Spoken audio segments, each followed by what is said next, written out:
Well, Armis, I don't know if you remember a couple of years ago in 2021, everyone was talking about Afghanistan 24/7, about the US pullout.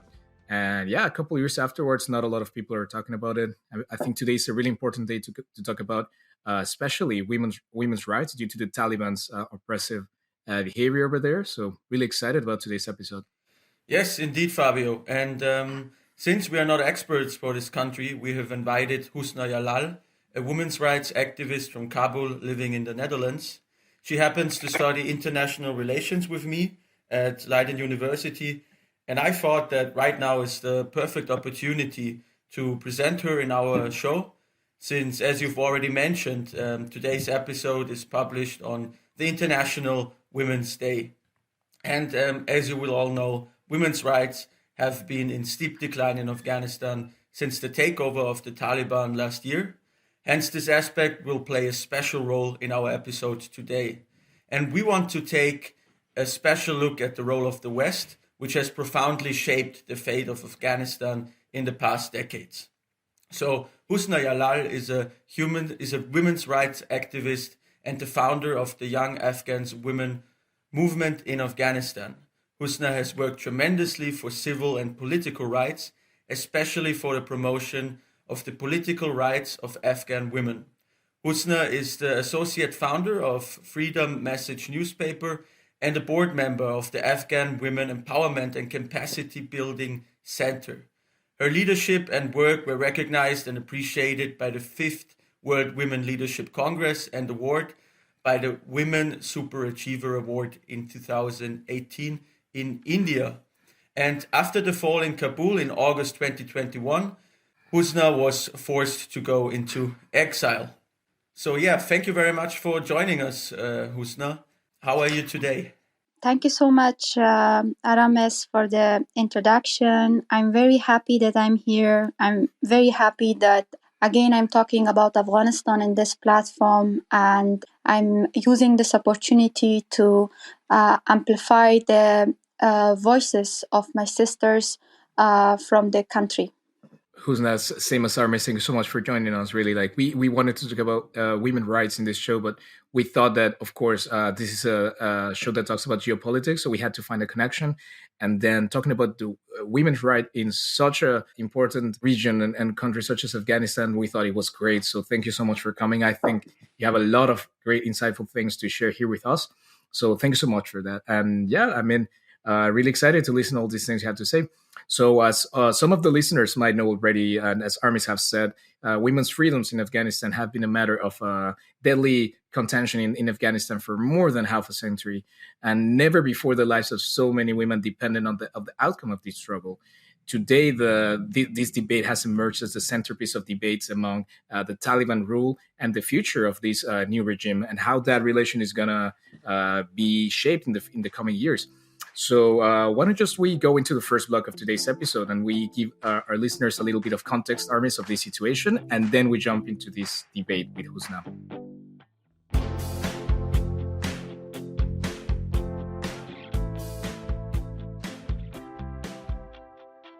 All right, so we go into this first section, and I don't know how much our listeners know about Afghanistan. I'm sure they know it pretty well, but who knows? Maybe there's a couple people that might be a little bit more lost. So, Armis, why don't we just go into a 5 to 6 minute introduction of contemporary history of the country, so we can explain and give a little bit of context about the situation in Afghanistan?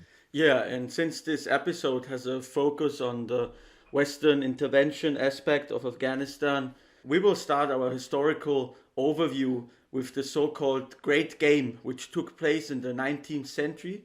That was between Great Britain and Russia. They both seek to conquer and subordinate the Emirate of Afghanistan, which more or less resembles the borders of Afghanistan today, in order to civilize, as they would call it, local population. Back at that time, Great Britain controlled the Indian subcontinent, and the Russian Empire ended close to the Afghan border. So the Afghan Emirate was a decisive region, and both empires seek to control Afghanistan to create a buffer around their empires. So in the 19th century, the British fight wars with the Afghan Emirates as they seek to control its territory before Russia will invade it. And without going into detail here, how the wars themselves played out, at the end of the 19th century, Britain and Russia eventually agreed that Afghanistan will become a buffer zone between the two empires, similar to Persia and Tibet. And then we saw a period of relative peace until the 1970s when the Soviets invaded Afghanistan. The Soviet Union rolled their tanks into another country, as something that might sound familiar to us recently. But as we know, this invasion failed. The war was too costly for the Soviets. Guerrilla warfare tactics continued, and this is when the Mujahideen, founders of modern day Taliban, not exactly the same, but the roots can be traced back to the Mujahideen. They were backed by the West, by the CIA, to fight against the Soviets, right? So this was in the 1970s. And then in the 1990s, there was a civil conflict in 1992. A lot of tribal leaders were fighting for power. In 1994, there's when this force called the Taliban comes into prominence, right? So in this time in the 1990s, the Taliban start to capture city by city. They were appealing the public by ending lawlessness, creating a sense of security. And in 1996, the Taliban finally reached the capital, Kabul, where it was really notorious the way that they were imposing their interpretation of Islam by really very strict means. And as you said, Fabio, the Taliban, they did not only take over the country, but they were also notorious for imposing their interpretation of Islam by very strict means. So you want to watch Western movies, you want to listen to music, that's not allowed. You're a woman and you want to go to school, the Taliban do not allow that, or did not allow that. There are parallels right here because now it happens again, but we will get to that later. Fast forward to 2001, 9/11 happened, and the US was eager to eradicate everyone behind the attacks. And the Taliban in Afghanistan, they did not sufficiently cooperate in handing out Osama bin Laden, the guy behind the 9/11 bombings, who was allegedly hiding in Afghanistan, allegedly working together with the Afghan leadership. So the US decides to intervene in Afghanistan. It installs a new interim government and starts a state building mission. So we have democratic elections taking place. We have a new constitution in the following years. And the Taliban, they have to regroup. And guerrilla warfare that we've already seen during the Soviet Union times are back. And more than 40,000 civilians and more than 60,000 Afghan security forces were killed in the 2 decades of US intervention. And the US actually spent more than $1 trillion on this war and reconstruction projects. As we all know, like the Soviet Union, this intervention became too deadly at some point, too resource intensive, and it became unpopular in the West. Obama and Trump did attempt to leave, but it was not an easy thing to do. There were lots of talks with ceasefires. But what would happen to the country when the West goes? Is the Afghan country ready to take over? And in 2021, finally, under President Biden, the US decides to quickly withdraw from Afghanistan.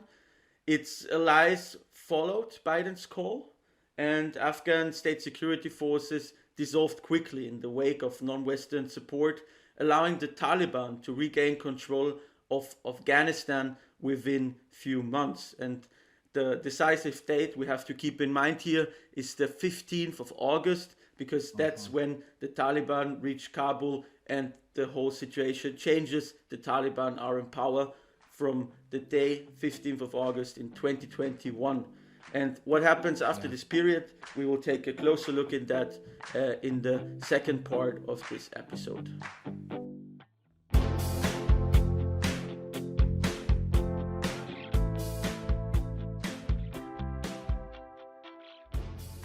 So earlier in this episode, we now made a historical overview over the history of Afghanistan, and it ended with the US pullout from Afghanistan in 2021. And Husna, you were in Afghanistan's capital, Kabul, when the US executed its departure from Afghanistan. Can you describe to us how you have perceived this transition period where power shifted from the US to the Taliban? So the pullout, I would say that the pullout was an irresponsible withdrawal of U.S. troops from the country. It could have been done in a better way. The Democratic of Afghanistan was not involved in this peace deal. So the two parties were Taliban and the United States of America, and that resulted in the in the current situation that you see in the country. So, women, for instance, were not part of the peace deal. Wow, Husna, like I am sure that those moments must have been really hard. Like I remember looking at them from my computer screen across the world, and already feeling like how thousands of people must have been feeling back then, and Yeah. seeing those images. I'm sure it was quite an experience. So maybe can you tell us a little bit? Where were you? How did this happen? How did you manage to move to Europe these past years? So on 15th of August, I was in Kabul, and I didn't know that the former president of Afghanistan fled the country, and the Taliban were, they were inside the capital of Afghanistan. So it was a normal day for me, going to my office, and it was like one of the other days. It was 12 o'clock that I checked my phone, and I saw on Facebook and Twitter a lot of people sharing posts that the Taliban have entered the capital of Afghanistan, and that really gave me a strange vibe and a strange energy at the moment, because it was really unexpected for me, but not for a lot of other people, because I clearly remember that few days before the collapse, I was meeting with a lot of young women, feminists and activists in Kabul, and we were trying to do something together. I was consulting with them, and I was trying to gather them under, an umbrella to do something in the country. So, and I remember some of my friends were telling me that, I mean, it's really great that you are thinking about these initiatives, that young people should take, should take action and should be part of the decision making in the country. But do you know that the Taliban are coming? And I was like, I wasn't believing it, and I was like, arguing with these girls that, it's impossible. I mean, I know that you guys are worried, but war, I mean, it's been 20 years that there was war in the provinces, but the country was going forward, so it's not possible that they could enter. Yeah. But I mean, some of these people were working at the presidential palace, some were working at the different ministries. So yeah, so I was hearing a lot of stories from people that things would change, and the current state of the country will change. But I was not believing it until it happened, and then Afghanistan was unrecognizable, not only for me but a lot of other girls. Yeah, so it was very heartbreaking, and a feeling of helplessness, to be there and to see people during that chaotic moment. Everybody didn't know that what will happen next, and people were really afraid of their lives. So yeah, so maybe that will be something that I will never forget, and in my life. You're aware of the how the Taliban see the role of women in society, and it's true that they promised that things were going to be more moderate when they would take over, and they promised that they were going to respect women's rights, access to education, for example. But honestly, after a couple of years, we have seen that that has not been the case. So, how do you see these last years of Taliban rule over Afghanistan? Have they kept their promises? Do you think that the situation is actually maybe improving a little bit, or not at all? Like things are going back, like back in the 90s.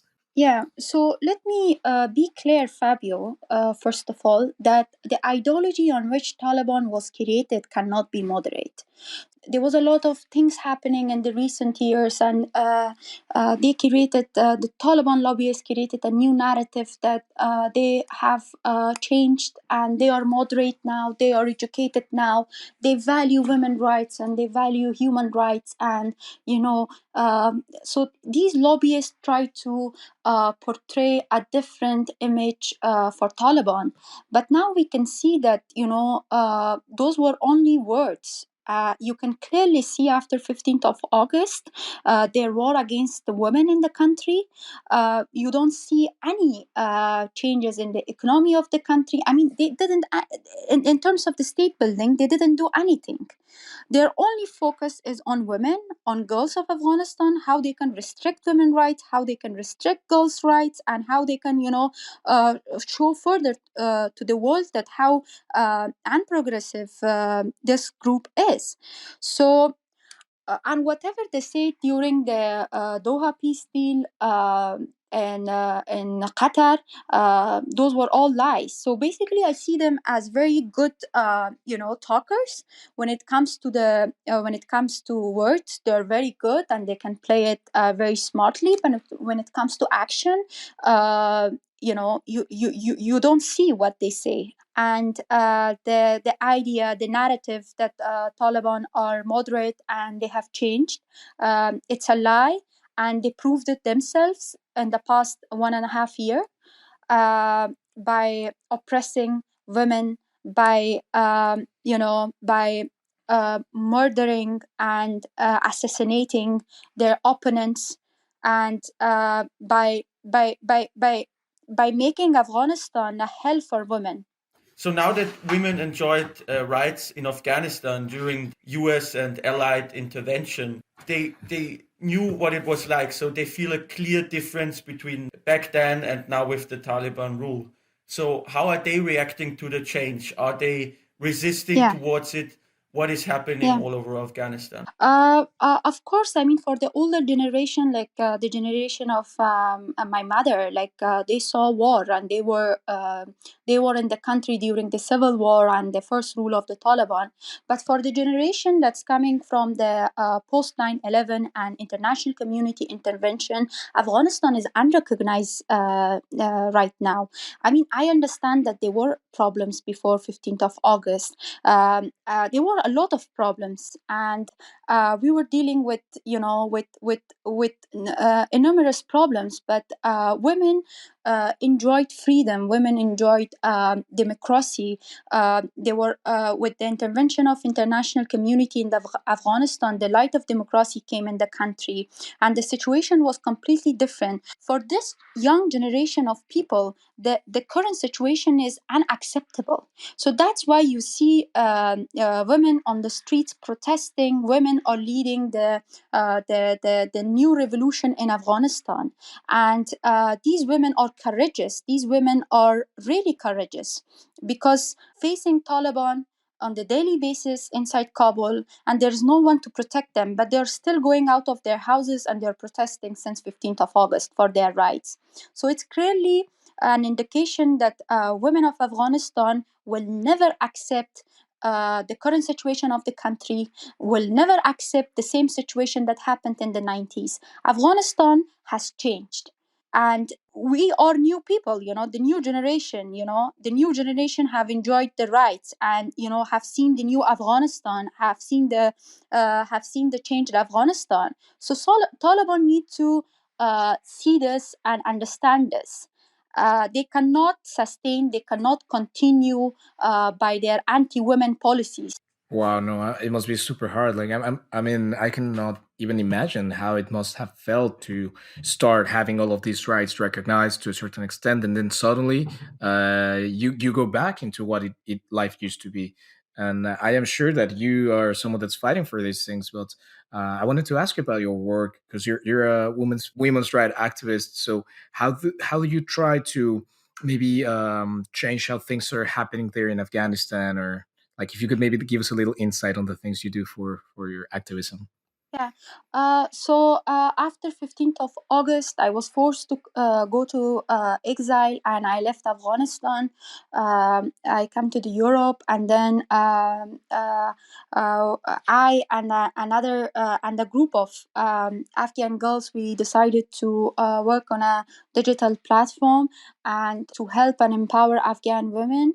And and it's called Young Afghan Women's Movement. So it is a digital platform, and in this platform, we are trying to empower, and we are trying to amplify the voices of young Afghan women in the country, but also in exile. And since I'm in exile, I try to amplify the voices of Afghan women in different platforms. For instance, last year I was in Australian Parliament, and I'm also part of other women groups in Europe and in Central Asia. And we have WhatsApp groups. We meet once in a week, and we talk about different things, whether it's psychological help that these girls are going through a lot inside the country. We talk, and so it's also really amazing, because I see that we are from different backgrounds, from different ethnicities and different parts of Afghanistan, but this one pain has brought us together. This one vision has brought us together. The suffering, seeing the suffering of the country right now and the women in the country, it has brought us together. And these girls are, they are expressing their desire for education, for progress, for a bright Afghanistan. So yeah, and we try to seek help from different civil society organizations here in Europe and US to help these girls back in home. This much we can do, Um, more than this, we need political pressure. We need politician support Mhm. here to bring big changes. Husna, what you just said, I think is the best way to conclude this second block and jump into the last one when we would like to discuss maybe the bigger picture, the broader picture, and when these political actors, the countries, what role they play in Afghanistan today, and how they can affect maybe how the Taliban behave in certain ways. So why don't we go into that?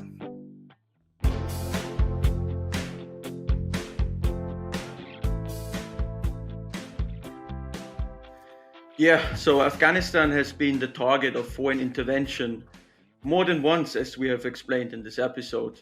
And in this last block, we will address the ramifications of the international community in the current situation. So, Husna, what is your opinion? How should Western governments react to the Taliban? Which option do you recommend to the West? Rather, the carrot or the stick? Should the West try to cooperate with the Taliban or continue not to recognize it or even impose sanctions or military actions? I would like to say that war in Afghanistan is not over yet, and Taliban are not trustable. So the West shouldn't make this mistake and trust Taliban. Right now, you can see that Afghanistan has become a safe haven for other terrorist groups like Al Qaeda and Daesh. And currently, there are training military camps of Daesh and Al Qaeda in the country. So the world shouldn't, the international community shouldn't wait for another 9/11. They should take action as soon as possible, and more pressures are needed on the Taliban, not only on them but on their sponsors, the countries that are supporting Taliban in Afghanistan. And we all know these countries, and US also knows it, that which countries should be pressurized. The West should intervene in the country, not in terms of humanitarian intervention but also political intervention. And there must be a international conference on Afghanistan, similar to the Bonn Conference, where all the parties can come together and talk about the future of the country. And we need an inclusive government in Afghanistan. If the West is going to going to accept Taliban as their, as their partner in Afghanistan, and then they should pressurize Taliban to accept an inclusive government, to accept women rights, to respect human rights and democratic values. Otherwise, their government, their regime cannot sustain. They cannot. They cannot continue like this, and I think except Russia, Iran, Pakistan, and Turkey, Uzbekistan, the other countries didn't recognize Taliban, so that's a good step. And they shouldn't do it unless the Taliban will accept the political conditions of West. And yeah, and more consultation and negotiations are needed with the women of Afghanistan, and activists who are in exile, and women politicians who are in exile. And one more important thing is that, I would like to mention here, that the West should include Afghans in their negotiation with Taliban. We don't want the international community to go and talk with Taliban on behalf of us. So we want to be in these meetings, and we want to know that what's going on. So it should be it should be a process by Afghans. I hope that answered That's a your great answer. question. Well, Yeah. that's a great answer, Husna. I agree with you. I think that the Afghan people has to be involved in in these conversations. Like Yeah. I am sure that when the U.S. government was acting with the Taliban, that they were going to pull out. If there was more Afghan voices in those conversations, maybe things would have played differently. And I think that today they have to be in the table somehow. And Yeah. maybe answering to Army's question regarding carrot or the stick, maybe it has to be a combination of both. Like I am sure that humanitarian aid has to come to certain vulnerable populations. That's for sure. The dilemma here is when that money can be funded and can be diverted into the Taliban, right? So how can you help vulnerable populations without helping the armed people that are active in that area, right? And I think that's something really, really hard to do. But But Fabio, by saying that, now there will be a question that, question of representation, that who will represent Afghans, because what happened in the last 20 years, the wrong representatives and wrong people were in power, and they actually represented Afghans, people who were not elected by Afghans. So it is very important that the international community should have, the right partners, the right allies, the right Afghans, not those repeated faces, and those people who are involved in the destruction of the country. So if we are, if you see the past 20 years, in Afghanistan, there were many support from international community, and a lot of whether it was political or financial, economic support. But why they couldn't build the state, or they couldn't build the country? Because the allies, the local allies, were the wrong people. So this, I think, this is something that they should consider, and they shouldn't repeat this mistake that they did during the Bonn conference in 2001. Um, and yeah, I mean, this is something that the Afghans want, and the international partners should understand this. And I think by this time, a lot of them, they know it in Europe and also in America, that who did what. They shouldn't be repeating their mistakes again. And that is why I think that it's so important that your voices are heard, because these days we are talking a lot about women's resistance in Iran, which is great, and hopefully that will continue this way. But on the other hand, we're not hearing as much voices from Afghanistan, even though women are resisting and suffering there as well. So people like you Yeah. who amplify women's voices are very important at these crucial times. Yeah, definitely, Aramis. And it is very important to say it loud and then let the international community know that, we know the realities of our country, and especially the young generation of Afghanistan, the young women, we are the future of the country. So we don't want those people who are involved in the destruction of the country to represent us to and to and to take the our future's decisions in the decision making tables. Husna, what you just said, I think it's a great point to make, and I think that people in Iran, women in Iran, are facing the same dilemma. The people that are in power don't represent them, and they don't want to live by their repressive policies. Yeah. So they're protesting in the streets, but the Revolutionary Guard, with their weapons, they put down these people. So that's the challenge. That's the obstacle to overlap. And I feel women in Afghanistan face a really similar challenge here, right? When the Taliban, with their guns, with the political power, and the violent means that they have to impose their restrictions. How can civil society overcome those obstacles?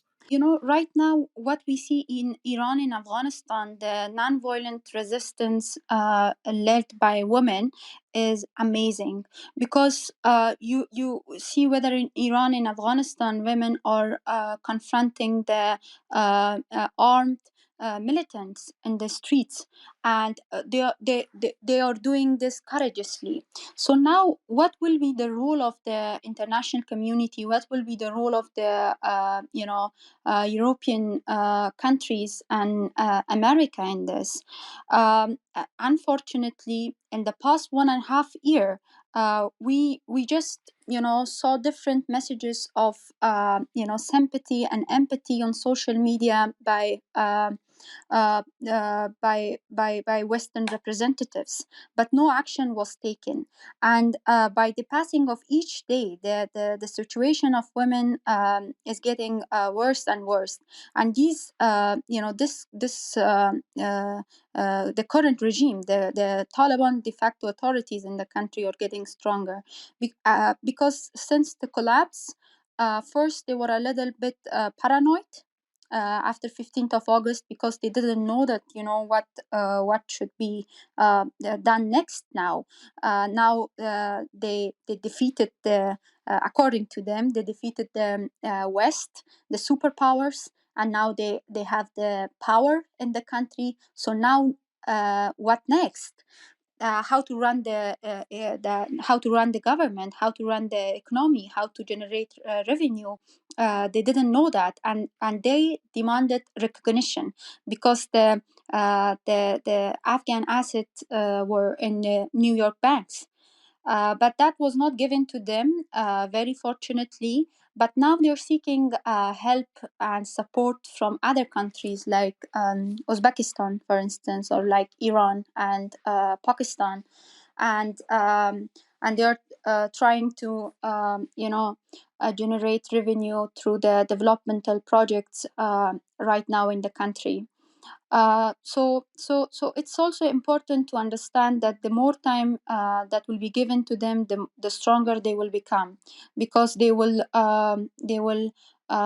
work on their connections and relationships with the anti-Western countries in the region, and they will receive the support from them.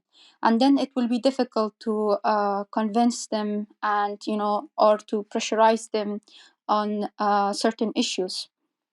I mean, that's something that we recently discussed in a conference in Uzbekistan, that okay, recognition is not there, but a lot of developmental projects are active right now in the country. So they have restarted the developmental projects. These projects are funded by World Bank, ADB, and USAID. And how much profit they are going to make from this project, or the humanitarian right now, humanitarian aid, $40 million every week is going to the country. So the question is that this money is going to the poor ones, or to the Taliban leaders, because we see a lot and we hear a lot of stories on Facebook that Afghans are like sharing that we don't receive this aid. So who is taking this aid then? Taliban militants and Taliban leaders. So it is very important to to see these things in a correct way and take action on it, because the more time that we are losing, the more the stronger they become. So we talked now a lot about the role of Western states, but now we would like to address the role of the individual citizen of each warrior diplomacy listener. What can we do to help people, especially women in Afghanistan? Anyone who's listening to this podcast and they feel responsible to do something for Afghanistan, these individuals can pressurize their representatives in the parliament, their politicians, their senators, to take action in the issue of Afghanistan. And these individuals can connect with Afghan activists and Afghan civil society organizations in West to contribute towards Afghanistan. For instance, I would like to give an example that recently I was at a university in the Netherlands, and after the lecture, the students were very they were very passionate to do something for Afghan girls. And two of these students reached out to me, and they voluntarily they voluntarily now teaching the some Afghan girls online, or they contributed to an online campaign. Some of them suggested that we need to have a protest in Utrecht or in The Hague. So these kind of actions that if each individual will take, I'm sure that there will be an impact, and if not a big change, but a small change, can be achieved. And we believe that with the small drops, or with this a small we have a saying in Persian that with the small drops of water a river can be formed. So I will interpret this in this way, that if small changes, if we make small changes, I'm sure that one day the big change will be achieved. So don't don't think that the small changes will not have any impact. Yeah. So For sure. yeah. Well said, Husna.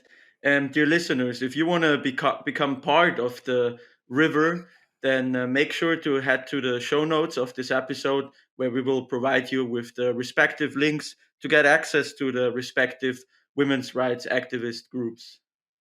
Husna, thanks so much for your time. It was great to listen from you, get all these insights, and we think this is a really important topic to discuss. So, thank you so much for helping us and our listeners to see this from the eyes of a local, someone that's a victim of these oppressive policies. So, thank you so much for coming, Husna. Thank you so much, Fabio. Thank you so much, RMS, for giving this opportunity, for listening, and for being interested in Afghanistan. And it was a pleasure to be in this podcast. Thank you so much again.